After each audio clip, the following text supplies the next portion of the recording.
this city's got a lot to be proud of when it comes to this particular team.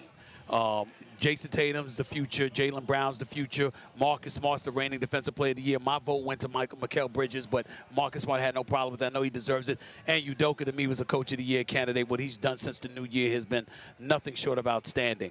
It's just that I'm watching them in close games. And I'm watching some of the mistakes that they make. And listen, they could still win this series. Let me be very clear. But if it were anybody else, I'd have picked them to win. If they were going against Phoenix, I said they're going to win it. If they was going against Dallas, I said they're going to win it. They're going against, I don't care who it is, Memphis, they're going to win it.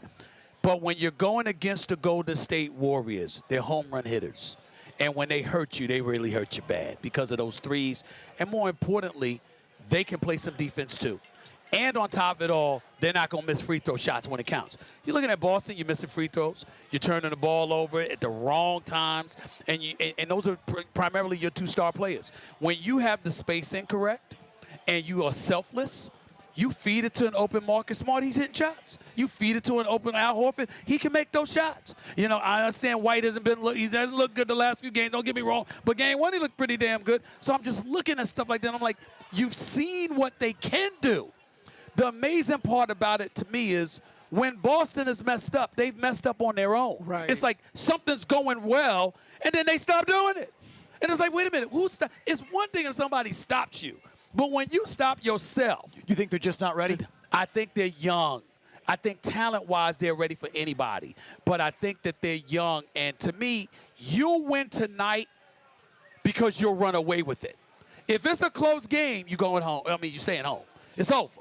Because I don't trust you in tight game situations. And one of the things that I've brought up religiously, guys, is your absence of a point guard. I'm not talking about Marcus Smart can't play. He's having a good series. Not great, but having a good series. Marcus Smart is not a natural point guard. He's a natural defender. He's a natural pit bull. When I think point guard, I'm thinking about a Chris Paul. I'm thinking about a Rondo. I'm thinking about floor generals who know everybody's responsibility and make sure that they best position you to do what you're capable of doing. There's nobody on the Boston Celtics to do that for Jaylen Brown and Jayson Tatum. These guys will sit up there. Jaylen Brown, he ain't running from anybody. He will attack. Jayson Tatum, you looking for a foul every play. You run into two dudes, try to squeeze through it, and you looking at the referee. You got a point guard on the floor, that kind of stuff doesn't happen. Y'all don't have that. Okay, so to me, that's as much about the ball handling as it is anything else, and maybe that relates to it. But okay, what do you see in Tatum specifically? What do you see in his game right now that either alarms you or, if you're a Celtics fan, gives you confidence? Well, I have all the confidence in the world for him in the future. For this series, my number one problem with him is that he looks for the referees for help every play. Every single play. And it's gotten into his head. It's very annoying. I can't blame y'all for being annoying because you're looking at them, and 1 minute he's shooting 45% from three-point range. He's giving it to you. He can take you off the dribble. He's got a mid-range game. He's got a long-range game. He can finish at the basket. He can finish in the open court. Plus, he can defend. You know he belongs on the court with these guys. And then he'll start off the game, he don't shoot for the first 10 minutes. Do you worry about his killer instinct to the thing, you know, the yes, look in his eye? Without question, without question. I think he wants to have it, but talking about Kobe and the Mamba mentality is entirely different than being that dude. And you've got to, I'd have no doubt that he'll get there. Jayson Tatum is the future of this franchise, him and Jaylen Brown, and that's saying a lot because y'all got course, so y'all will be back here. Make no mistake about it. Y'all are that gifted. It's just that when you look at them, turning the ball over. You got an open 17-footer. You driving in the lane. When you drive into the lane, it's two people waiting for you. It's stupid. And you still go into them. And then you turn around and you look at the referees and you're like, what I do? You can't do that. You can't do that. This is the finals. You're not getting that. The one advantage that I will give you, I think y'all will get calls tonight.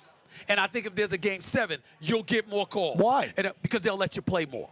They won't call it as tight. And when they let you play, you're not going to get the calls, but since you know it, you're going to be better prepared to deal with it. I think that through the first 5 games, I don't believe the Boston Celtics have been prepared for the officiating that occurs in the finals, which is predictable because you haven't had anybody that played. What do you make of Boston, then the crowd, Draymond, all that, and is that motivated Golden Here's what State? I don't like about y'all question. I'm a native New Yorker.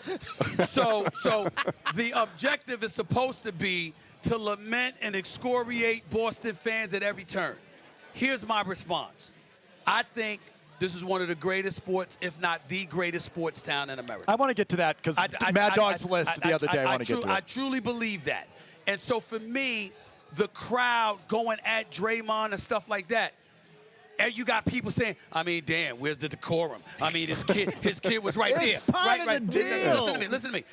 The kid was right there. You know what my response was? The kid should have been there. Or you should have known and made sure you had some headphones for him. I mean, this is Boston. And the fact is, this is a town that's going to do everything it can to give its team an advantage. All right? And as long as it's all in the name of sports, I'm good with it. You understand? You ain't poison his food. You ain't do something. You ain't do something. Some criminal stuff like that.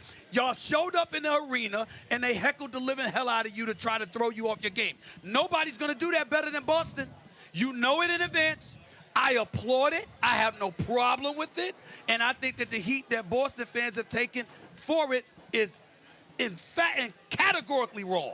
Y'all did do more of it, damn it. If you're trying to be a champion, Stephen A. If you're trying to be a champion, I disagree go with out you. there and do it. I disagree with you. All the Warriors said after the game is real classy, Boston. They didn't go too far. Klay Thompson did say the kids are there. That was too much. We're not talking about the Warriors. I was just talking about, fans and people calling in to talk radio stuff. That's what I meant. I wasn't talking about the Warriors at all. I think Boston fans are a little sensitive themselves. So what? Well, if you're going to say F you, then you got to be able to take a little something back. No. What I'm saying to you is that people that were complaining about Boston fans doing that, I'm like, wait a minute. What the hell should you expect from the TD Garden? I hear you on that. That's all I'm saying.